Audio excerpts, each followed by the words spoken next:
Assalamualaikum warahmatullahi wabarakatuh. Halo semuanya, perkenalkan nama saya Sulfiani, NIM 40505500009. Pada video kali ini saya akan menjelaskan tentang kritik sastra.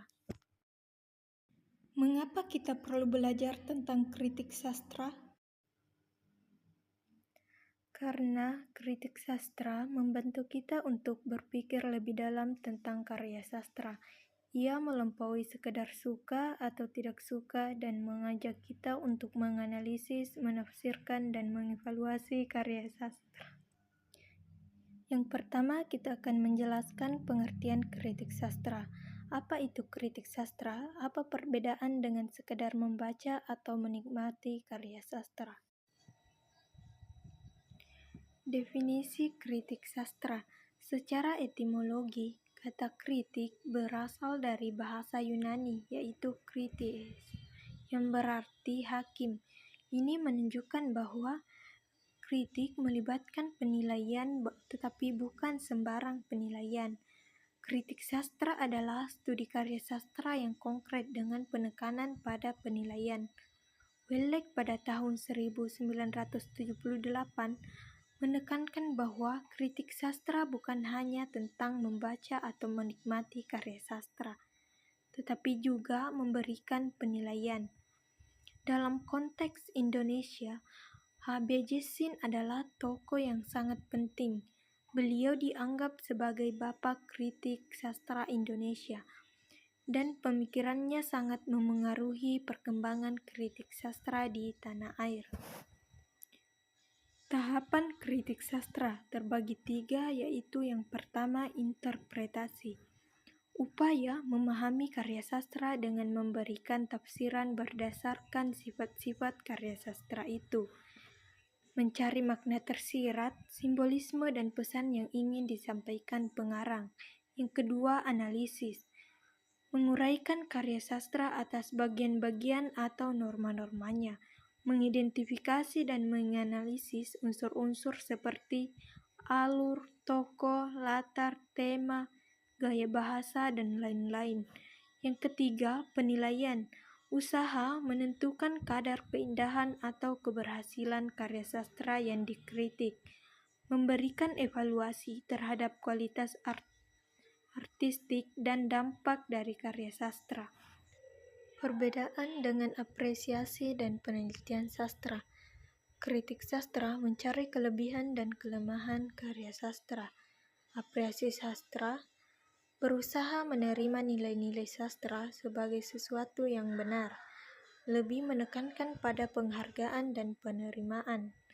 Sedangkan penelitian sastra menyelidiki, menganalisis, dan memahami karya sastra secara sistematis dengan berdasarkan kepada kerangka teori dan pendekatan ilmiah tertentu, lebih fokus pada analisis mendalam dengan metode ilmiah.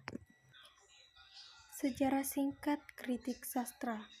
Praktik kritik sastra sudah ada sejak zaman Yunani kuno. Di Indonesia, kita menemukan jejaknya sejak masa pemerintahan Sultan Iskandar Tsani di Aceh. Namun, kritik sastra modern baru berkembang setelah masuknya pendidikan barat di Indonesia. Pembahasan yang kedua yaitu mengidentifikasi jenis-jenis kritik sastra. Kita akan membahas berbagai jenis kritik sastra, masing-masing dengan pendekatan dan fokus yang berbeda. Sekarang mari kita bahas berbagai jenis kritik sastra. Yang pertama, berdasarkan bentuknya. Terbagi 2, yaitu kritik teoritik dan kritik praktik. Kritik teoritik berusaha menetapkan prinsip-prinsip umum seperti istilah-istilah yang tali temali dan perbedaan-perbedaan dan kategori-kategori untuk ditetapkan pada pertimbangan dan interpretasi terhadap karya sastra. Kritik ini berfokus pada pengembangan teori sastra. Sedangkan kritik praktik mengacu pada praktik kritik yang telah ditetapkan oleh para kritikus dalam Mengkritik karya sastra. Kritik ini berfokus pada menerapkan teori sastra dalam analisis konkret. Yang kedua, berdasarkan pelaksanaannya, terbagi 3, yaitu kritik judisial, kritik induktif, dan kritik impresionistik. Kritik judisial yaitu menganalisis dan menilai karya sastra atas dasar standar-standar umum tentang kehebatan atau keluarbiasaan sastra yang telah ditetapkan sebelumnya menggunakan standar baku. Kritik induktif yaitu menguraikan bagian-bagian sastra berdasarkan fenomena-fenomena yang ada secara objektif, menganalisis internal karya. Yang ketiga, kritik impresionistik, yaitu mengemukakan kesan-kesan kritikus terhadap karya sastra yang telah dibacanya bersifat subjektif.